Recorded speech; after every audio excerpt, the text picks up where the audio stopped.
Hello YouTube, it's Atticus. Good morning, good day, good afternoon. I am back with you. I just got out of school and had a whole class turn against me, but that's a story for a different day.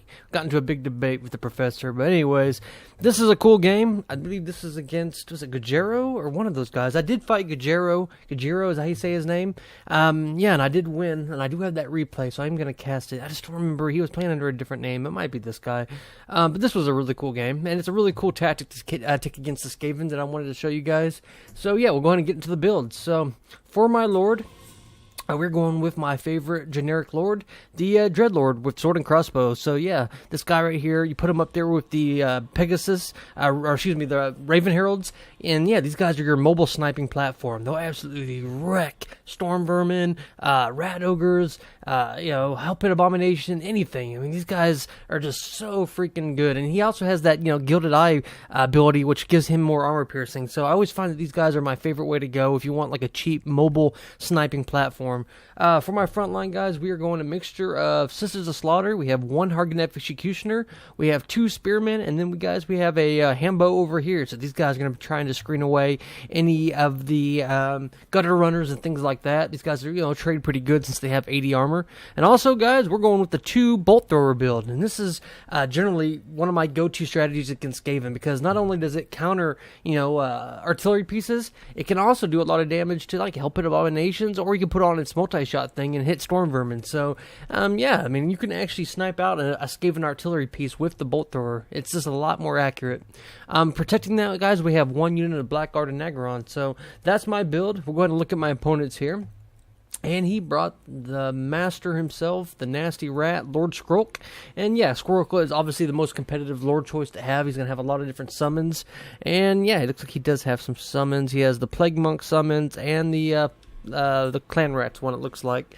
So for his front line, he has a mixture of Clan Rats with spears, he has some Night Runners with slings, and then he has some Storm Vermin with sword and shield. So I really like that. He has another Night Runner right here, and then in the back, guys, he has a Storm Vermin, he has a Plague Monk, and then another Storm Vermin. So this is a really strong, Storm Vermin build, really powerful infantry build. Another Gutter Runner of Poison over here, and then the mighty Hell Pit Abomination. So he's not going any artillery. He's going with a really aggressive, rush infantry build. So I respect this.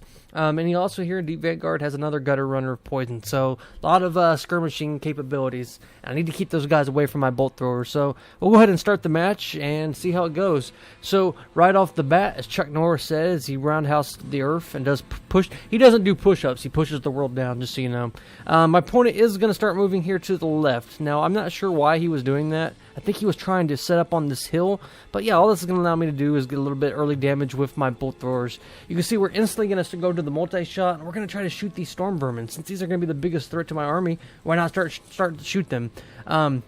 You can see over here, I'm going to get my magic missile spell off, and we're going to get a couple of hits on Lord Skrulk, send him flying. But yeah, guys, he is wisely going to screen me out with these Night Runners, and these will do so much damage to my Raven Herald. So I'm instantly going to have to pull those guys out. I am going to try to go for this Hell Pit Abomination, though. I mean, it's a pretty big threat to my army. I only have one Blackguard and Nagaron to deal with him, but he's wisely protecting it with these Gutter Runners.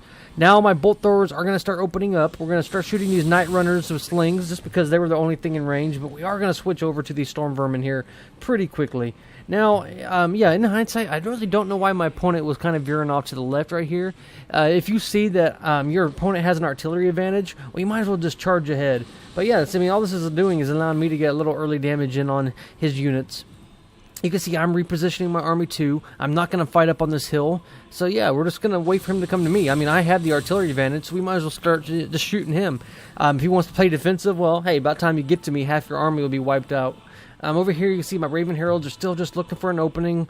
These guys are hidden, so I don't know that they're there. So if I see the the Rat Ogre, the Hell Pit Abomination, I'm going to try to go in for it. But yes, both these units right here that can, do a lot of damage to my Raven Heralds.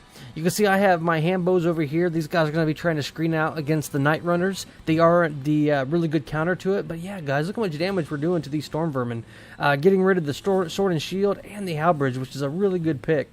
I forgot to mention I did have one unit of Harpies, and this was just to shut down any archers, and I did have a repeater crossbow, repeater crossbow, so I forgot to mention that, guys, and that's going to come in a lot of handy with dealing with these Storm Vermin. my opponent is going to start moving up ahead now, and you can see that I'm just pulling my forces back. I mean, yeah, I'm just trying to get as much damage as I can from that bolt thrower before we actually engage. And you can see it's worked pretty well. We've actually got one of his storm vermin down to, you know, an eighth of his health. So, yeah, I mean, that's just adding up. Here comes another good volley. Just taking, you know, just killing these rats, sending them to town. And, yeah, we're just forcing the rats to have to rush towards me. And another advantage that I have is his troops are going to be really tired out by the time that they get to me.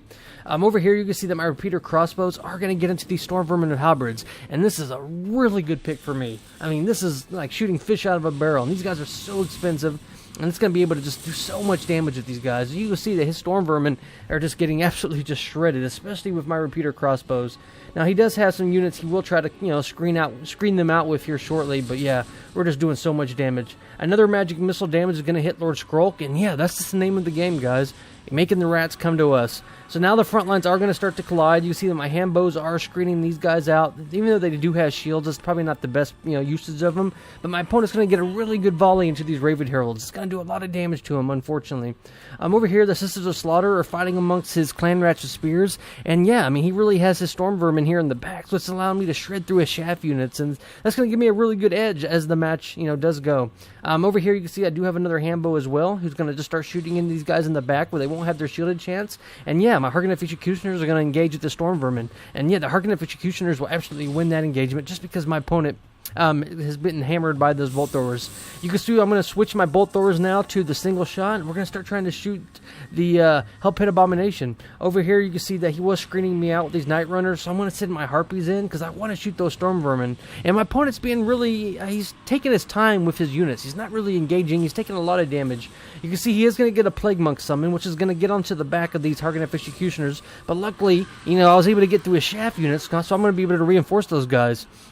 Over here, you can see that the Raven Heralds and the Dreadlord are just shooting into Lord Skrulk. He needs to get him into combat as quickly as possible, especially with these guys, you know, doing a lot of damage to him. And over here, you can see this is the trade-off I was telling you guys about, the Night Runners and the Handbows. And look how much of a good counter my guys are.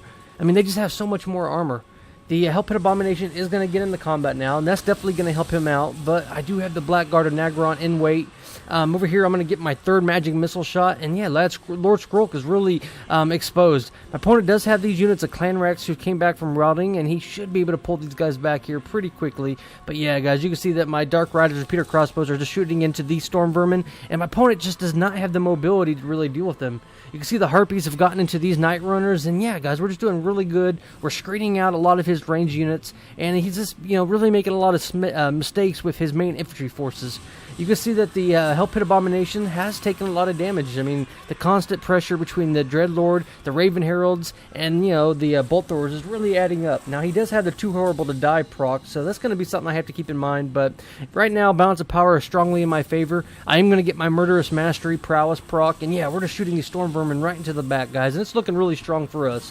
We're singling out his army. We're keeping the mobility advantage for us, and now we have his Lord singled out. We're going to be able to start just shooting him, doing a lot of damage. Over here, the Handbows and the Night Runners are still having a battle, shooting into the back, and that's going to be a win for the Drukies. So, good game to my opponent. We'll go ahead and look at the end-screen breakdown and talk about some of the keys for my success.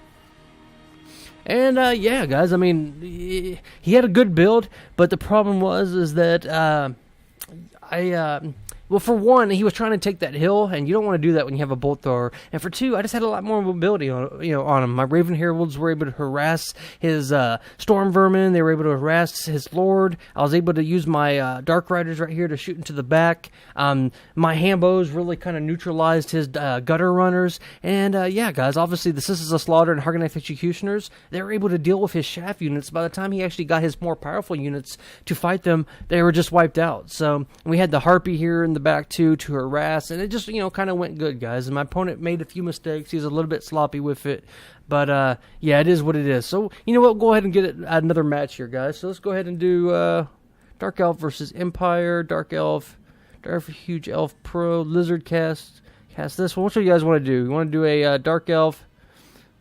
You know what, we'll do this one was against so you know what we're going to do, guys? I have another Dark Elf game here somewhere I wanted to show you guys. Wood Elf Pro, High Elf Wows. Okay, we're going to do this one right here. So we've done this one. We're going to do Dark Elf Vampire Coast. And this was game 2 with Leforge. This was a good one as well.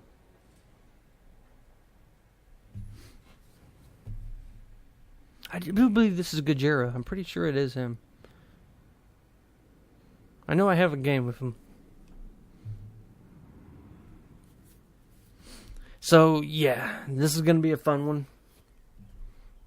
You kind of see the builds here. So we'll go ahead and slow it down, guys. All right, so we are fighting the Vampire Coast, and I wanted to show you guys a really cool build for dealing with them.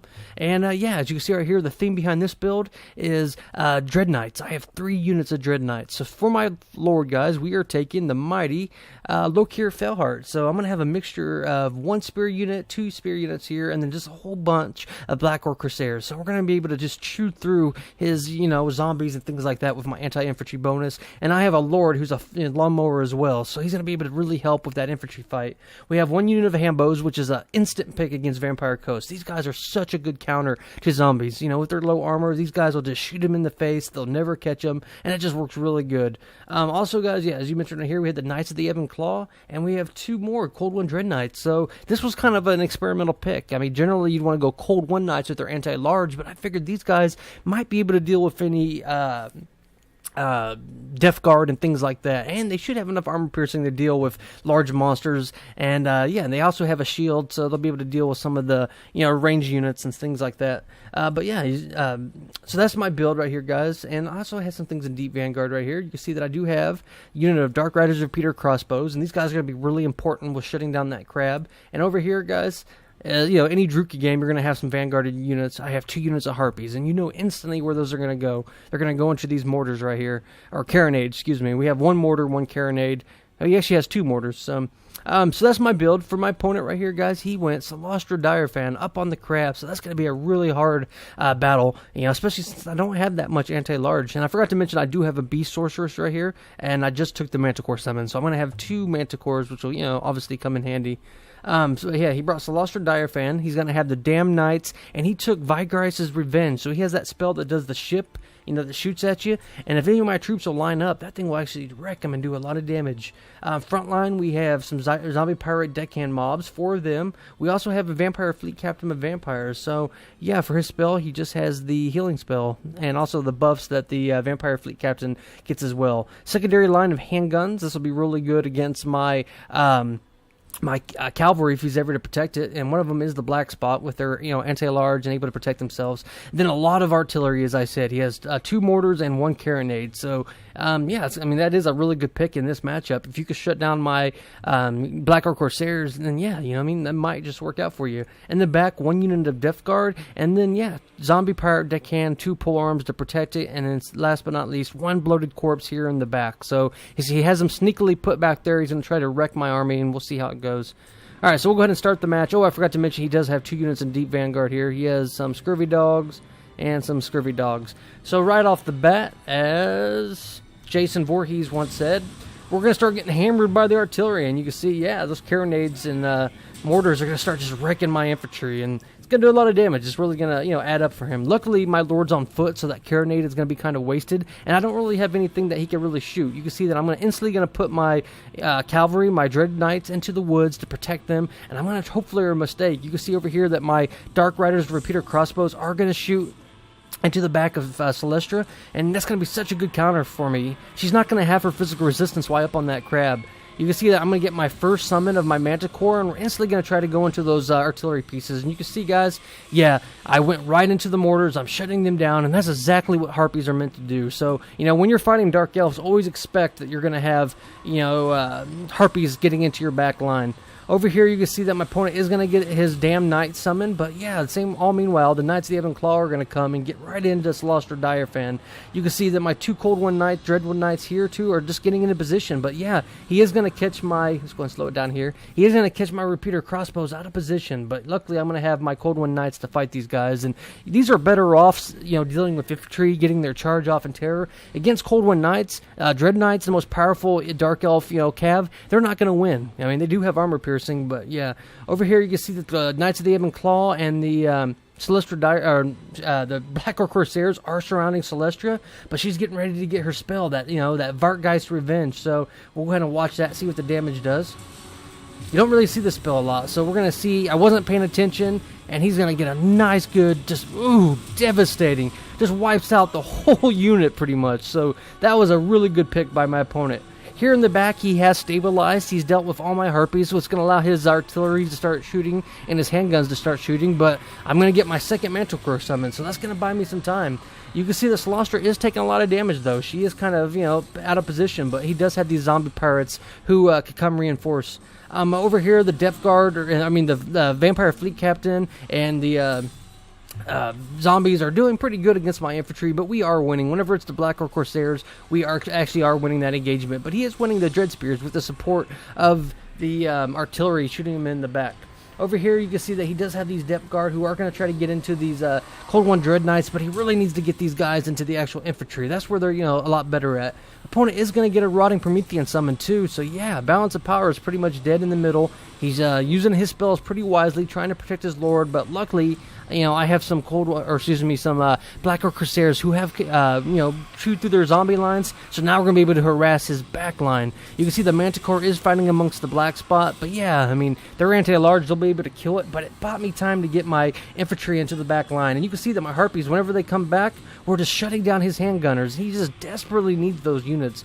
You can see right here, the the Dark Riders Repeater Crossbows are just melting through the Depth Guard, and yeah, this is not a good engagement for him. These are what Cold One Dread Knights are meant to kill, is things like Depth Guard. You can see Celestra was able to pull away from the combat, but I do have this really scary glob right here of Knights of the Ebon Claw and some infantry and my lord. Here in the middle fight, guys, you can see that my Harpies and my Manticore are fighting amongst these zombie pirate deckhand mobs, but yeah, we're just pulling this away, and you see I am going to reinforce with the Cold One Dread Knights. I'm going to try to get a nice charge in there. It looks like he is braced, so they're not going to take as much damage as you would expect, but yeah, my opponent is wisely going to pull away the black spot. He's trying to pull back his missile units so they can start providing overwatch, but yeah, we just have such a strong advantage right now. You can see Balance of Power now has crept in my favor, and Celestra is just getting hammered by these repeater crossbows. They're just shooting her in the back, and she's really exposed. He really needs to get that second crab summon if he can, and you can see we've pretty much cleared up these Rotting Prometheans. Celestra is going to get a damage into the Knights of the Ebon Claw. She's doing 400, 500 something missile damage, so it is going to add up. Over here, the last zombie pirate mob is getting ready to break. You can see Lokir Felheart is in the mix right here, and we're just shredding through these guys like they're blades of glass. And once that happens, I'm going to be able to send them into the back to help with the infantry fight. My opponent was able to get one of his handgunners open, and these guys are going to be able to start providing some overwatch. And if he's wise, he'll start shooting into my cav and things like that. But yeah, Celestra is once again surrounded. You can see that I do have my spears in the mix. I have my bee sorcerers. But yeah, what's really killing him is these repeater crossbows. And you can see here with all the corpses of the Knights of the damn Knights. They were able to get shredded. But yeah, this is the killing blow, guys. I was able to break through his infantry line. Lokir and the Black Orc Corsairs, the Pirates of the Dark Elves, are going to rush in there, and that's going to be army losses for my opponent. So good game to my opponent. That's game 2 of the ones that we did. And yeah, we'll go ahead and look at the in-screen breakdown and talk about some of the keys for my success, guys. So, all right, should be loading up here any second. Any second. Okay, there we go. So looking at the keys for success, guys, obviously, I shouldn't say obviously, but really won it for us was the Harpies shutting down the artillery. You have to expect that. And if you're wondering what's a good counter to the Harpies as the Vampire Coast, it's the Depth Guard or the deck droppers, the ones on the bat that can fire while moving, not the armor-piercing ones, the other ones. And also just having some zombie pirates, the ones with handguns. Those things will actually counter Harpies pretty good. If you put spears by it, it's not going to matter because Harpies are not large, so they're not going to suffer anti-large. Having Lokir was a really good advantage. I was able to win the infantry fight. Also having the Bee Sorceress really pays off. We're able to distract his back line, but the real cool pick, the real wild card of this build was these 3 Cold One Dread Knights. These guys really paid off for me. We were able to do a lot of damage to Celestra. We were able to kill the damn Knights, and yeah, they were just absolutely just shredded through the Depth Guard. And, against this matchup, Black Orc Corsairs are the cheap economy, the reliable pick for dealing with zombies. But the way that the Vampire Coast balances that out was through artillery. So if you shut down the artillery, you're going to win the infantry fight. And also these guys right here, these Dark Rider repeater crossbows were able to shoot Celeste the whole game and, chip away at her health. So, all right, guys, that's Atticus. That's game 2 of Leforge. Good game, and I will see you guys next time. Have a good night. Bye-bye.